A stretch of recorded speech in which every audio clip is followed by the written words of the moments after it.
Hello friends, आज अपन पढ़ने जा रहे हैं क्लास 10 का हिस्ट्री का चैप्टर नंबर 1 है। इसका नाम है the rise of nationalism in Europe. हमारा आज का टॉपिक है the stranger case of Britain और द यूनिफिकेशन ऑफ ब्रिटेन। चलिए स्टार्ट करते हैं। The stranger case of Britain. अब पढ़ते हैं ब्रिटेन का यूनिफिकेशन कैसे हुआ। चलिए देखते हैं। ये ऐसे नहीं हुआ कि अचानक से जैसे क्या हुआ, वॉर हुई और रेवोल्यूशन हुआ कि यूनिफिकेशन हो गया। बट जो ब्रिटेन का यूनिफिकेशन हुआ है ये एक लॉन्ग ड्रॉन प्रोसेस के साथ हुआ है। मतलब जो ब्रिटेन का यूनिफिकेशन हुआ है वह एक लंबी चौड़ी प्रक्रिया रही है ब्रिटेन की यूनिफिकेशन की। अब बात करते हैं, जो आपको जो मैप दिखाई दे रहा है, ये मैप देखिए, इसमें कुछ पार्ट किसका दिखाई दे रहा है आपको, स्कॉटलैंड का है, कुछ पार्ट क्या इसका है, वेल्स का है, कुछ पार्ट जो आपको दिखाई दे रहा है वो इंग्लैंड का पार्ट है, और जो बचा हुआ पार्ट दिखाई दे रहा है वो किसका पार्ट है, आयरलैंड का पार्ट है।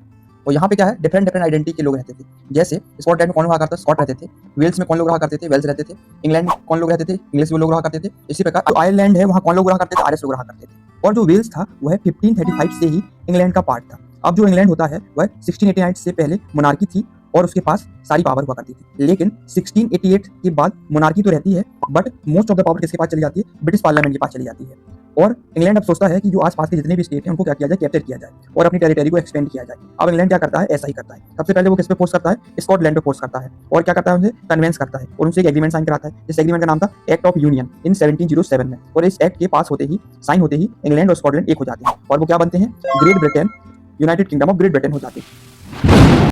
अब धीरे धीरे क्या होता है, जो ब्रिटिश पार्लियामेंट के अंदर इंग्लैंड लोगों का डोमिनेंस बढ़ने लगता है। वे धीरे धीरे स्कॉट के लोगों को सप्रेस करना स्टार्ट कर देते हैं और दबाव बनाते हैं कि जो स्कॉट के लोग थे ना तो वो अपनी लैंग्वेज बोल पा रहे थे और ना ही वो अपने हिसाब से कुछ पहन सकते थे। अब सिमिलरली क्या होता है, आयरलैंड के साथ भी यही केस होता है। अब आयरलैंड से बेसिकली यहाँ पे दो तरह के लोग हुआ करते थे आयरलैंड में। पहले जो हुआ करते थे जिनका नाम था, इन्हें बोलते थे अपन क्या, कैथोलिक, और दूसरा ग्रुप है इसे बोलते थे प्रोटेस्टेंट।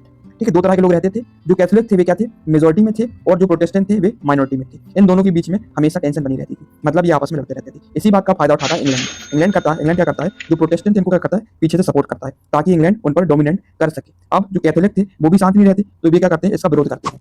फाइनली थे जिनका नाम था वुल्फटन, उन्होंने 1798 में इसका अगेंस्ट में विरोध किया, माने रिवोल्ट किया। पर इस रिवोल्ट को क्या किया, दबा दिया जाता है। और फाइनली क्या होता है, 1801 में आयरलैंड को फोर्सफुली क्या कर लेते हैं, कंट्रोल में ले आते हैं। किसके द्वारा, बाय यूनाइटेड किंगडम के द्वारा। और एक नया ब्रिटेन नेशन बन जाता है, जिसमें क्या था, ब्रिटिश फ्लैग था, ब्रिटिश का नेशनल एंथम था और इंग्लिश लैंग्वेज थी। इसी को वो क्या कर रहे थे, प्रमोट कर रहे थे।